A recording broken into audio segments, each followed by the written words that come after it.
에휴, 평생 아들 하나 보고 살았거든요. 남들 다 하는 공부 대신 내 딸들 공장 보낼 때도 그게 내 아들 살리는 길인 줄만 알았습니다. 그런데 내 나이 70에야 이제야 알게 되었습니다. 제 사랑이 아들놈의 두 다리를 잘라놓은 독이었다는 것을 말이지요. 38이나 먹은 놈이 제 손으로 쌀 한 톨 못 씻어서 굶고 있는 꼴을 봤을 때 저는 그제야 제가 키운 게 사람이 아니라 괴물인 걸 알았습니다. 오전 10시부터 주방은 벌써 달큰한 간장 냄새로 가득합니다. 고기 삶는 증기가 뿌옇게 올라왔지요. 48 된 큰딸 정희가 밤샘 근무를 마치고 들어왔어요. 애가 헐떡거리며 들어오자마자 무거운 가방을 내려놓고 바로 앞치마를 두르더군요. 직장에서 그렇게 시달리다 온 아이가 쉬지도 못하고 차가운 물에 갈비를 씻어냅니다. 기름을 걷어내느라 손등이 벌겋게 익어버렸는데 참 마음이 아팠습니다. 45 둘째 은지도 조카들 학원 보내고 부랴부랴 달려왔지요. 물을 썰고 팔을 다듬느라 정신이 없었습니다. 도마 위에서 칼날이 딱딱 부딪히는 소리. 그 소리만 일정하게 주방에 울려 퍼졌습니다. 딸들은 그렇게 비지땀을 흘리는데 저는 거실 소파에 앉아 자꾸만 현관문 쪽만 쳐다봤습니다. 막내 아들놈 정훈이가 올 때가 됐는데 왜 이리 안 오나 싶어서요. 마음이 조마조마하고 발끝이 떨렸거든요. 정오가 다 되어서야 현관문 열리는 둔탁한 소리가 복도를 울렸습니다. 38이나 먹은 놈이 머리는 까치집을 해서는 잠이 덜 깬 눈으로 어슬렁거리며 들어오더군요. 그런데 제 눈엔 그게 왜 그리 안쓰럽고 귀하기만 하던지 모르겠어요. 딸들은 쳐다보지도 않고 거실 소파에 대자로 뻗어버리더군요. 배고프다고 투정을 부리는 아들놈을 보니 가슴이 뭉클하고 짠해졌습니다. 큰애 정희가 뜨거운 갈비 냄비를 옮기며 아들놈을 째려봤지요. 하지만 저는 얼른 아들놈 입에 잘 익은 고기 한 점을 먼저 넣어주었습니다. 은지가 옆에서 엄마 우리는 보이지도 않아? 하며 서운함을 내비쳤지만 저는 못 들은 척 고개를 돌려버렸습니다. 아들이 잘 먹어야 집안이 산다는 그 미련한 옛날 고집. 그게 제 눈을 가리고 마음을 닫아버린 거예요. 주방에는 무거운 정적이 흐릅니다. 가스레인지 위에서 끓어넘치는 국물 소리만 요란했지요. 점심상을 물리고 딸들이 주방 식탁에 나란히 앉았습니다. 그러더니 봉투를 내밀더군요. 엄마 보약이라도 한 채 지어 먹으라면서요. 정희는 50만 원을, 은지는 30만 원을 조심스레 제 손에 쥐어주었습니다. 그 돈이 어떤 돈인지 제가 왜 몰랐겠습니까? 정희는 남편 눈치 보며 가계부 쪽에서 한 푼 두 푼 모은 돈이고 은지는 제 아이들 학원비 아껴서 들고 온 피 같은 돈이었습니다. 다 알고 있었지요. 그런데 제 손에 들어온 그 봉투가 왜 그리 무겁고 차갑게 느껴졌는지 모르겠습니다. 아들놈은 옆에서 힐끗거리며 핸드폰만 만지다가 슬그머니 밖으로 나가더군요. 그 뒷모습을 보니 제 머릿속은 다시 복잡해졌지요. 저 아이는 아직 자리도 못 잡았는데 이번 달 방세는 냈을까? 카드값은 밀리지 않았을까? 걱정이 파도처럼 밀려왔거든요. 딸들이 남은 설거지를 하느라 물소리가 요란한 틈을 타서 저는 아들놈을 베란다로 몰래 불러냈습니다. 그러고는 딸들이 준 봉투 2개를 아들놈 바지 주머니에 얼른 찔러 넣어주었습니다. 너 이거 가져가서 사고 싶은 것도 사고 기죽지 말고 다녀라 하며 아들 손을 꼭 잡았지요. 아들놈은 고맙다는 말 한마디 없이 당연하다는 듯 알았어 엄마나 갈게 하고는 도망치듯 집을 나가버렸습니다. 그 뒷모습을 보며 저는 한시름 놓았다고 생각했는데 아뿔싸 정작 주방에서 나오던 큰딸 정희랑 눈이 정면으로 딱 마주치고 말았습니다. 정희의 눈망울에 일렁이던 그 배신감, 그 슬픔을 저는 애써 외면하며 먼 곳만 바라봤어요. 딸아이의 눈가에 맺힌 이슬이 뺨을 타고 흐르는데 그걸 보고도 저는 마음에도 없는 핀잔을 주며 입을 닫아버렸습니다. 그날 밤 딸들이 돌아가고 나서 집안은 소름 끼칠 정도로 고요해졌습니다. 아까 정희가 했던 말이 환청처럼 귓가에 맴돌더군요. 엄마 눈엔 우리 인생은 안 보여? 쟤는 엄마한테 자식이고 우리는 뭐야? 하며 울먹이던 그 목소리. 그 소리가 천장을 울리는데 저는 차마 대답할 수가 없었습니다. 내가 틀린 걸까요? 하는 작은 의구심이 잠깐 고개를 들었지만 이내 아니야 아들이 잘 돼야 나중에 딸들도 기가 사는 법이지 하며 스스로를 속였습니다. 그래도 가슴 한구석이 텅 빈 것처럼 허망하고 아려왔습니다. 다음 날 아침 일찍부터 둘째 은지한테 전화가 왔습니다. 핸드폰이 요란하게 울려댔지요. 엄마가 어제 막내한테 돈 준 거 다 알고 있다고.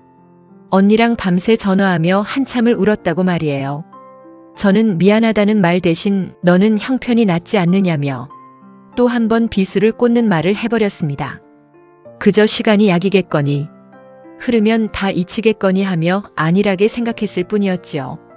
아들놈은 그 돈을 가져가서 또 어디에 탕진했을까요?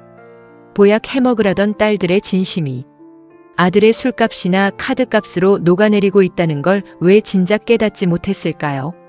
오로지 아들의 번드르르한 겉모습만 챙겼던 제 눈이 너무나 원망스러워요.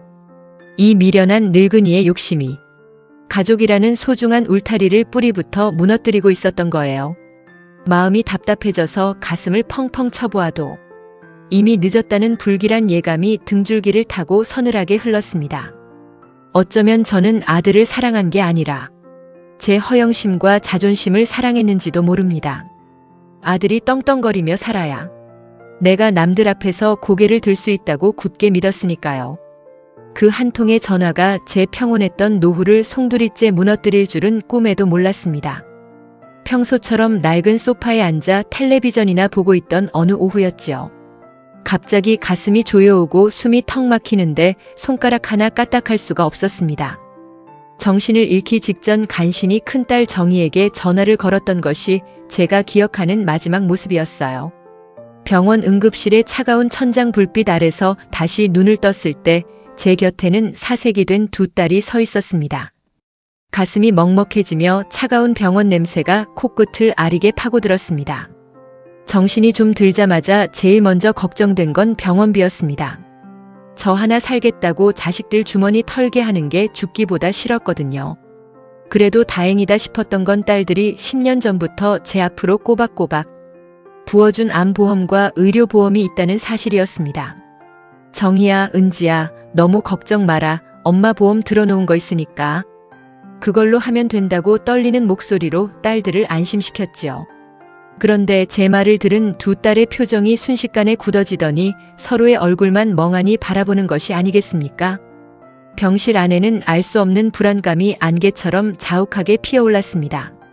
한참을 머뭇거리던 큰딸 정희가 입술을 파르르 떨며 말했습니다.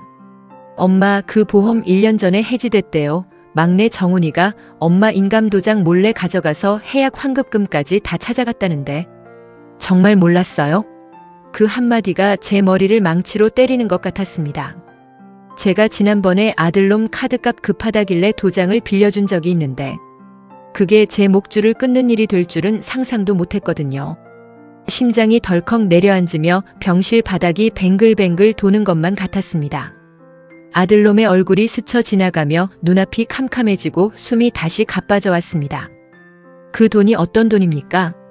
큰딸 정희가 남편 눈치 보며 시장에서 콩나물 한 봉지 살 때도 벌벌 떨면서 모은 돈이고, 둘째 은지가 자기 아이들 학원 보낼 돈 쪽에서 엄마 아프면 안 된다고 정성으로 부어온 피 같은 돈이었습니다. 그런데 그 귀한 돈을 아들놈은 단 몇 분 만에 유흥비와 도박빚으로 날려버린 것이지요. 딸들의 눈에는 억울함과 배신감이 눈물로 맺혀 흐르고 있었습니다.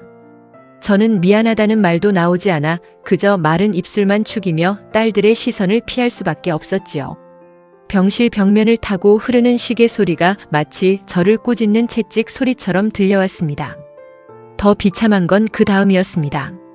소식을 듣고 달려온 사위들의 눈빛이 예전 같지 않았거든요.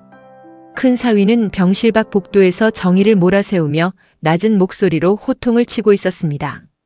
처남이 이 지경이 될 때까지 당신은 뭐 했느냐고, 장모님 보험까지 건드리는 놈을 왜 여태 감싸고 돌았느냐고 묻는데 제가 다 쥐구멍에라도 들어가고 싶었습니다. 정의는 남편 앞에서 고개도 못 들고 그저 잘못했다고 미안하다고 빌고 있었지요.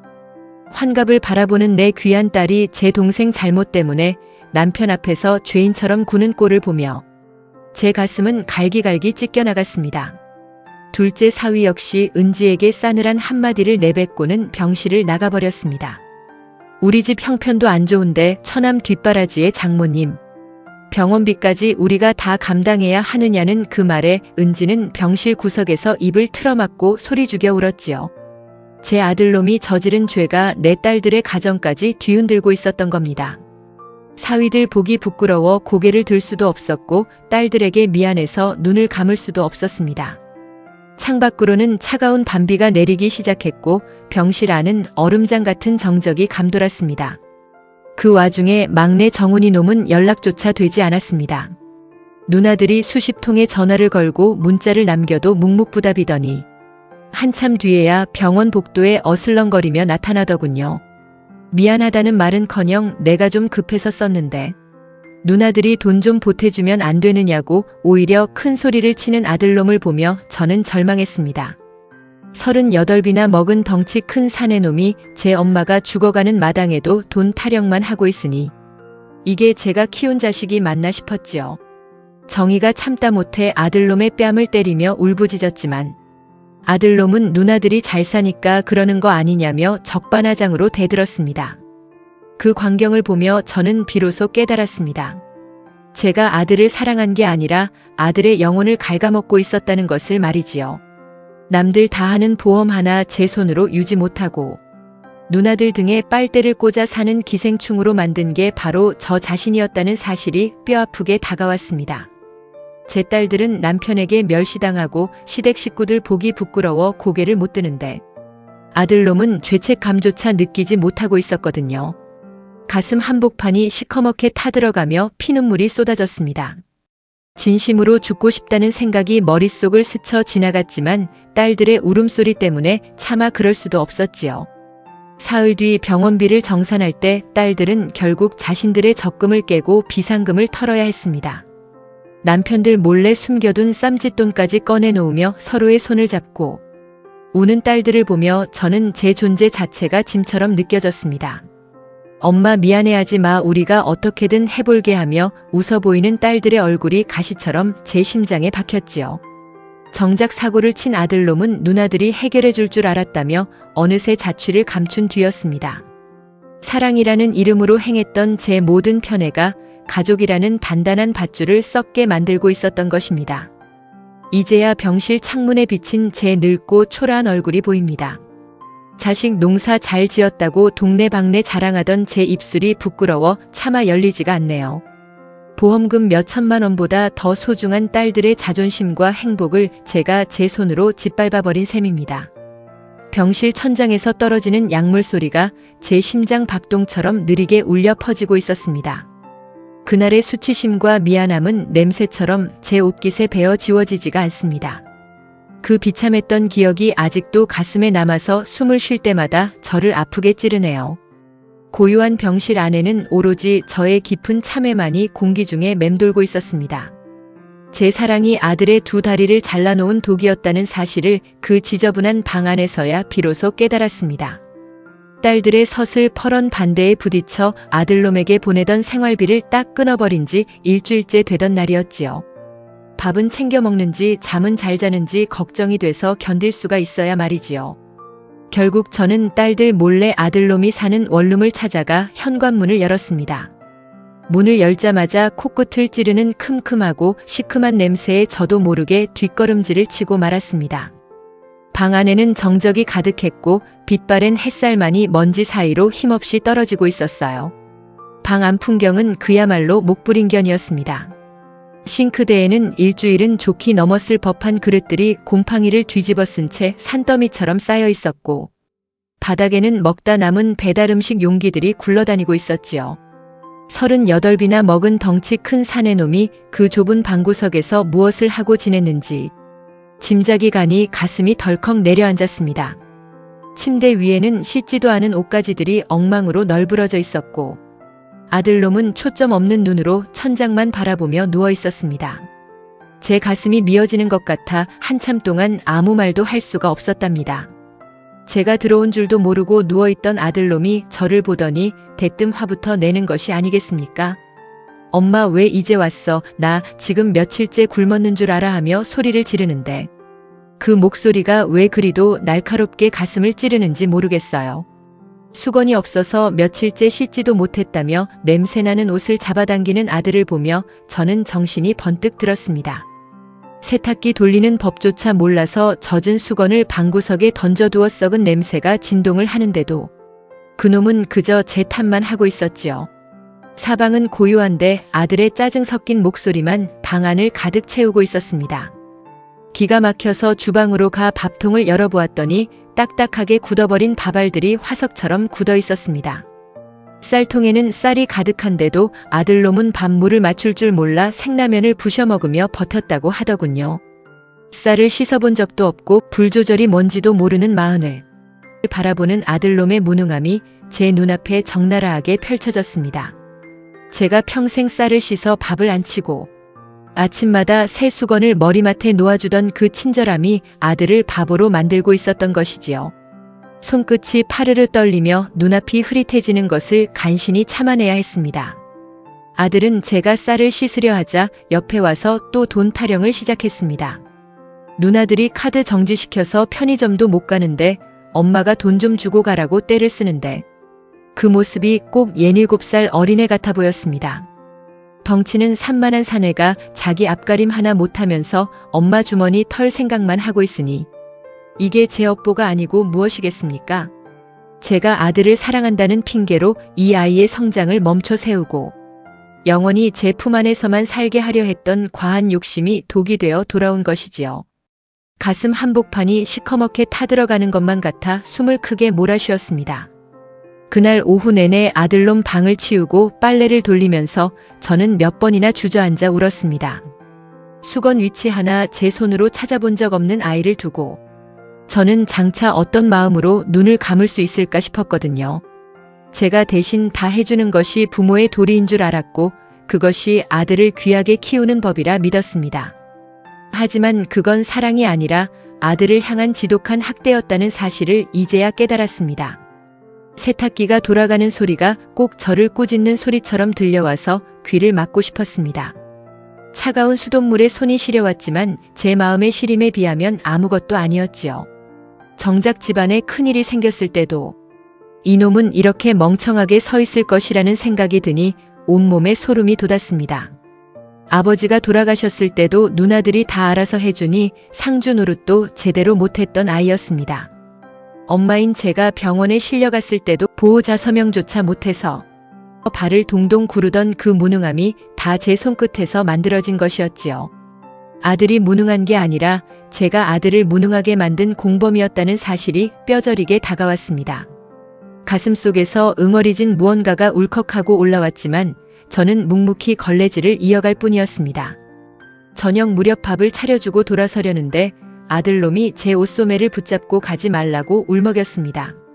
엄마 가면 나 또 굶어 누나들한테 말해서 돈 좀 다시 보내달라고 해야며 매달리는 아들의 눈동자에는 두려움이 가득했지요.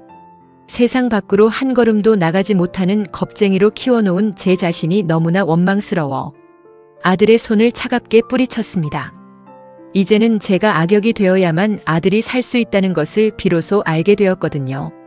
신발을 신는 제 손등 위로 뜨거운 눈물 한 방울이 떨어졌지만 저는 뒤도 돌아보지 않고 현관문을 나섰습니다. 계단을 내려오는 내내 아들의 울음소리가 들리는 것 같아 가슴이 미어지고 다리가 후들거렸습니다. 하지만 지금 다시 들어가 아들을 안아준다면 이 아이는 영원히 수건 한 장 제 손으로 빨지 못하는 병신으로 살게 될 것입니다. 제 사랑이 집안의 대못이 되고 딸들의 가슴에 피멍을 들게 했다는 것을 이제는 인정해야만 했습니다. 차가운 저녁 바람이 뺨을 스치는데 그 서늘함이 오히려 제 정신을 맑게 깨워주는 것 같았지요. 텅 빈 거리에는 가로등 불빛만이 쓸쓸하게 일렁이고 있었습니다. 그날 밤 집으로 돌아와 혼자 밥을 먹는데 목이 메어 도저히 넘어가지 않았습니다.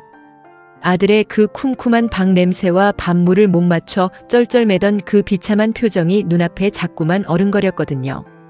제가 틀린 길을 걸어왔다는 깨달음이 온몸을 감싸 안으며 깊은 후회가 밀려왔습니다. 그래도 이제는 바로 잡아야 한다는 단단한 결심이 마음 한구석에서 피어올랐지요. 그 방의 냄새와 아들의 그 겁먹은 눈빛이 아직도 마음에 남아서 저를 아프게 흔들고 있습니다. 그 잔향이 아직도 마음에 남아서 지워지지가 않습니다. 그날 병원 비상구 계단에서 들려오던 아이들의 비명 섞인 울음소리가 아직도 귓가를 떠나지 않습니다. 차가운 병원 복도를 지나 어두컴컴한 비상구 문을 열었을 때 그곳에는 수십 년 동안 쌓인 원망이 화산처럼 터져나오고 있었습니다.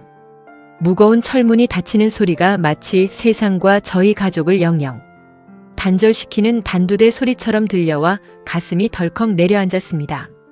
눅눅한 시멘트 냄새와 소독약 냄새가 뒤섞인 그 좁은 계단실에 우리 삼남매의 피눈물이 가득 고여 있었답니다. 48 된 큰딸 정희가 38 막내 정훈이의 멱살을 잡고 차가운 벽으로 몰아붙이고 있었습니다. 정희의 목소리는 이미 쉴 대로 쉬어 쇳소리가 났고 눈은 핏발이 서서 무섭게 번뜩이고 있었지요. 내가 사람이냐며 어떻게 엄마 목숨 줄인 보험을 깨서 내 카드값을 갚느냐며 소리를 지르는데 그 서슬퍼런 기세에 저도 모르게 발길이 멈췄습니다. 정희는 억울함에 몸을 파르르 떨며 막내의 가슴팍을 주먹으로 내리쳤고 아들놈은 겁에 질린 표정으로 그저 고개를 숙이고 있었지요.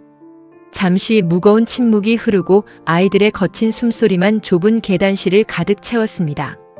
옆에서 지켜보던 둘째 은지도 참았던 울음을 터뜨리며 딱딱한 바닥에 주저앉아 버렸습니다. 정훈이 너는 수건이 어디 있는지 몰라 울지만 나는 엄마 사랑이 어디 있는지 몰라 평생을 헤맸다며 가슴을 쥐어뜯더군요. 엄마는 오빠도 아닌 고작 남동생인 너 하나 보약해줄 생각만 했지 내가 굶는지 아픈지는 관심도 없지 않았느냐는 그 원망 어린 고백에 저는 그저 벽을 짚고 서 있을 수밖에 없었습니다. 제가 딸들에게 준 상처가 이토록 깊고 푸른 멍으로 남아있었을 줄은 정말 꿈에도 몰랐답니다. 큰딸 정희는 저를 보더니 더 크게 오열하며 그동안 가슴속에 켜켜이 묻어둔 한을 쏟아냈습니다. 엄마 눈에 우리는 자식이었던 적이 있느냐고 묻는데 차마 눈을 맞출 수가 없었지요. 동생 뒷바라지하느라 고등학교도 포기하고 공장 다니며 번 돈 다 보냈는데 돌아온 건 너는 똑똑하니 양보하라는 엄마의 모진 말뿐이었다며 통곡을 했습니다.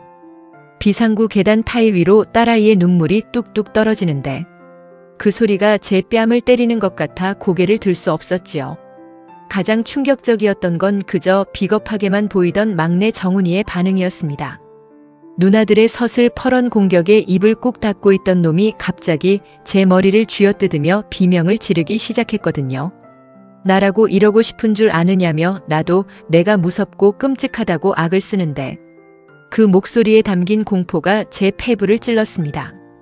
엄마가 다 해주니까 나는 바보가 되어버렸고 아무것도 할 줄 모르는 내가 너무 한심해서 더 못되게 굴었던 것이라며 울먹였지요. 38이나 먹었는데 아직도 길을 잃은 대여섯 살 꼬마처럼 세상이 무섭다고 말하는 아들의 모습에서 저는 제가 만든 괴물의 실체를 보았습니다. 아들은 누나들의 옷소매를 붙잡고 나 좀 살려달라고 나도 사람처럼 살고 싶은데 어떻게 하는지 방법을 전혀 모르겠다고 빌기 시작했습니다. 은행 가는 것도 무섭고 사람들 대하는 것도 겁이 나서 엄마 뒤에만 숨어 지냈던 세월이 지옥 같았다고 고백하더군요. 보호받는 게 아니라 창살 없는 감옥에 갇힌 기분이었다는 아들의 말에 저는 비로소 깨달았습니다. 제 사랑이 이 아이의 날개를 꺾어버리고 평생 땅바닥을 기어다니게 만들었다는 그 잔인한 진실을 말이지요. 비상구의 노란 전등 불빛 아래 비친 우리 가족의 모습은 참혹하다 못해 비참하기까지 했습니다. 한참 동안 아무도 말을 잇지 못했고 오로지 서로의 흐느낌만이 공허한 메아리가 되어 계단을 타고 올라갔습니다. 저는 비틀거리는 걸음으로 다가가 삼남매를 하나씩 바라보았습니다. 내 새끼들 가슴에 이토록 시커먼 피멍을 들게 한 장본인이 바로 나였다는 사실이 뼈아프게 다가왔지요. 늦게 얻은 아들이 훈장인 줄 알았고 그 아들이 잘나야 내 인생이 보상받는 줄 알았던 그 비뚤어진 마음이 이 비극을 만든 것이었습니다. 제 딸들은 서러움에 몸을 떨고 있고 제 아들은 무능함에 공포를 느끼고 있는 이 현장이 바로 제가 일궈온 농사의 결실이었습니다. 제가 아이들의 손을 잡으려 하자 딸들은 차갑게 그 손을 뿌리쳤습니다. 엄마, 이제 엄마 사랑 같은 거 필요 없으니 제발 우리 인생에서 좀 비켜달라고 말하며 등을 돌려버렸지요. 막내 정훈이도 저를 원망스러운 눈초리로 보더니 비상구 문을 열고 밖으로 뛰쳐나가 버렸습니다. 어두운 계단실에 홀로 남겨진 제 모습이 마치 버려진 고철 덩어리처럼 느껴져서 자리에 주저앉아 버렸지요. 시멘트 바닥의 냉기가 엉덩이를 타고 온몸으로 퍼져나가는데 그 추위보다 제 마음의 황량함이 더 견디기 힘들었습니다. 이 모든 것이 제 잘못이라는 것을 인정하기까지 70평생이 걸렸습니다. 사랑이라는 이름으로 독을 먹이고 헌신이라는 이름으로 자식들의 미래를 갉아먹었던 제 미련함이 오늘 이 계단실에서 만천하에 드러난 것이지요. 이제는 제가 어떤 선택을 해야 할지, 어떻게 이 꼬인 실타래를 풀어야 할지 막막하기만 했습니다. 하지만 분명한 건 더 이상 이전처럼 살 수는 없다는 단단한 각성뿐이었습니다. 그날 비상구 계단의 그 차갑고 어두운 공기가 아직도 제 피부를 스치는 것만 같습니다. 아이들의 울음 섞인 절규가 환청처럼 들려와서 밤마다 잠을 이룰 수가 없었지요. 제가 뿌린 씨앗이 이토록 아픈 가시가 되어 돌아올 줄은 정말 몰랐습니다. 가족이라는 이름 아래 숨겨왔던 그 추악한 진실들이 다 드러난 지금, 저는 비로소 진정한 사죄의 길을 고민하기 시작했습니다. 어쩌면 우리는 가족이라는 울타리 안에서 서로를 가장 아프게 찌르는 가시였는지도 모릅니다. 제가 아들을 귀하게만 여기는 동안 제 딸들은 그늘에서 시들어갔고, 제 아들은 혼자서는 숨도 못 쉬는 허수아비가 되었습니다. 이 비극의 시작이 저의 눈먼 사랑이었다는 사실을 인정하는 것이 죽기보다 힘들었지만 이제는 마주해야만 합니다. 비상구의 차가운 시멘트 벽에 머리를 기대고 저는 한참을 소리 없이 울었습니다. 제가 망쳐버린 제 아이들의 인생을 어떻게 보상해야 할지 막막한 어둠만이 저를 감싸고 있었습니다. 제 손으로 직접 현관 번호키 비밀번호를 바꾸던 그날 손이 얼마나 떨렸는지 모릅니다. 70평생 아들놈 밥 챙겨주는 게 제 인생의 전부인 줄 알았는데 그게 자식을 망치는 길이었다는 걸 비상구 계단에서야 깨달았으니까요. 아들을 버려야 내 딸들이 살고 내 아들도 비로소 사람이 될 수 있다는 그 모진 진실을 이제야 받아들이기로 했습니다. 마음에 대못을 박는 심정으로 숫자를 하나하나 누르는데 눈앞이 뿌옇게 흐려져 자꾸만 손가락이 헛돌았지요. 번호키가 잠기는 날카로운 기계음이 마치 제 심장을 찌르는 소리처럼 들려와 한참 동안 문고리를 잡고 서 있었습니다. 그날 저녁 아들 정훈이가 평소처럼 비밀번호를 누르는 소리가 들려왔습니다. 띠띠띠 하는 소리가 몇 번 반복되더니 문이 열리지 않자 아들놈이 문을 쾅쾅 두드리며 엄마 나야 문 좀 열어줘 하고 소리를 질러댔지요. 저는 거실 불을 끄고 어둠 속에 숨어 숨을 죽인 채 그 소리를 들어야만 했습니다. 문 하나를 사이에 두고 아들의 절규를 외면하는 일이 제 살점을 베어내는 것보다 더 아팠지만 저는 입술을 깨물며 견뎠습니다. 아들은 한참 동안 문을 발로 차고 욕설을 내뱉다가 결국 계단에 주저앉아 엉엉 울기 시작했습니다. 엄마 나 배고파 수건도 없고 돈도 없어 제발 문 좀 열어줘 하며 어린애처럼 보채는데 그 소리가 가슴을 후벼 파는 것 같아 저도 모르게 문으로 달려갈 뻔했습니다. 하지만 그때마다 비상구에서 절규하던 딸들의 얼굴이 떠올랐습니다. 엄마 사랑 때문에 인생이 망가졌다던 정희와 은지의 그 피눈물 나는 외침이 제 발목을 붙잡았지요. 저는 어둠 속에서 가슴을 쥐어뜯으며 아들의 울음소리가 잦아들 때까지 그 자리에 얼어붙은 듯 서 있었습니다. 다음 날 아침 일찍 저는 큰딸 정희에게 전화를 걸어 제 결심을 전했습니다. 엄마 이제 정훈이한테 돈 안 보낼 거고 집 비밀번호도 바꿨으니 너희도 이제 제 걱정하지 말라고 말이지요. 전화를 받는 정희의 목소리가 처음에는 믿기지 않는 듯 떨리다가 이내 흐느낌으로 바뀌는 것을 느꼈습니다. 엄마 정말이야? 정말 우리 엄마로 돌아온 거야? 하며 울먹이는 딸의 목소리에 저는 또 한 번 무너져 내렸습니다. 평범한 엄마가 되는 일이 제 딸들에게는 이토록 간절한 소원이었나 싶어 제 지난 세월이 너무나 부끄럽고 원망스러웠습니다. 저는 그 길로 평생 아들을 위해 모아두었던 작은 쌈짓돈과 금가락지들을 챙겨 딸들을 만났습니다. 이 돈 아들놈 카드값 해주려던 건데 이제는 너희들한테 주고 싶다며 딸들의 손에 봉투를 쥐어주었지요. 정희와 은지는 그 돈을 한사코 거부하며 엄마 우리한테 미안해하지 마, 이제라도 마음 잡아줘서 고마워하며 제 거친 손을 꼭 잡아주었습니다. 딸들의 따뜻한 체온이 손바닥을 타고 전해지는데 수십 년 묵은 체증이 내려가는 듯 가슴이 뻥 뚫리는 기분이 들었습니다. 식당 안에 구수한 된장찌개 냄새가 마음을 포근하게 감싸 안았고 저희 산모녀는 처음으로 남동생 이야기 없이 웃으며 밥을 먹었답니다. 하지만 아들의 홀로 썩이는 생각보다 훨씬 참혹하고 고통스러웠습니다. 일주일 뒤 몰래 가본 아들의 원룸 복도에는 쓰레기 봉투가 가득 쌓여 있었고 아들은 전기가 끊긴 방에서 촛불을 켜고 앉아 있었습니다. 수건 한 장 제 손으로 빨지 못해 쉰내 나는 옷을 입고 편의점 폐기 음식을 얻어먹으며 버티는 아들의 몰골을 보니 정신이 아득해졌지요. 당장이라도 문을 열고 들어가 따뜻한 밥을 해주고 싶었지만 저는 계단 구석에 숨어 제 가슴을 치며 참아냈습니다. 지금 제가 여기서 손을 내밀면 저 아이는 평생 타인에게 기생하는 괴물로 살다가 비참하게 죽을 것이 뻔했으니까요. 사흘 뒤 아들에게서 문자가 한 통 도착했습니다. 엄마 나 생전 처음으로 편의점 알바 면접 보고 왔어. 쌀 씻는 법도 인터넷 보고 배웠어. 나 한 번만 믿어주면 안 돼? 하는 그 삐뚤삐뚤한 글자들을 보며 저는 휴대폰을 가슴에 품고 한참을 울었습니다. 38이나 먹은 아들이 이제야 초등학생처럼 첫걸음을 떼는 모습이 기특하면서도 한편으로는 저렇게 되기까지 방치한 제 자신이 너무나 가증스러웠습니다. 저는 답장 대신 정희와 은지에게 그 문자를 보여주었지요. 딸들은 말없이 고개를 끄덕이며 이제 동생도 제법 사내 구실하려나 보다 하며 처음으로 막내를 응원하는 말을 해주었습니다. 저는 결심을 굳히기 위해 살던 집을 내놓고 딸들 집 근처에 있는 작은 평수의 임대주택으로 이사를 결정했습니다. 아들에게 제 거취를 알리지 않은 채 오로지 제 자신과 두 딸에게 집중하는 삶을 살기로 한 것이지요. 이삿짐을 싸며 아들 방에서 나온 낡은 장난감들과 학창시절 옷가지들을 정리하는데 마음이 참 묘했습니다. 사랑이라는 이름으로 꽉 쥐고 있던 손을 놓으니 비로소 딸들의 상처가 보이고 제 인생의 공허함이 보이더군요. 텅 빈 집안에 울리는 이삿짐 센터 직원들의 발소리가 새로운 시작을 알리는 종소리처럼 경쾌하게 들려왔습니다. 이제야 저는 진정한 엄마가 되는 길을 걷기 시작했습니다. 아들을 위해 죽는 것이 사랑인 줄 알았는데 아들을 위해 모질게 돌아서는 것이 진짜 사랑임을 이제야 뼈저리게 배웁니다.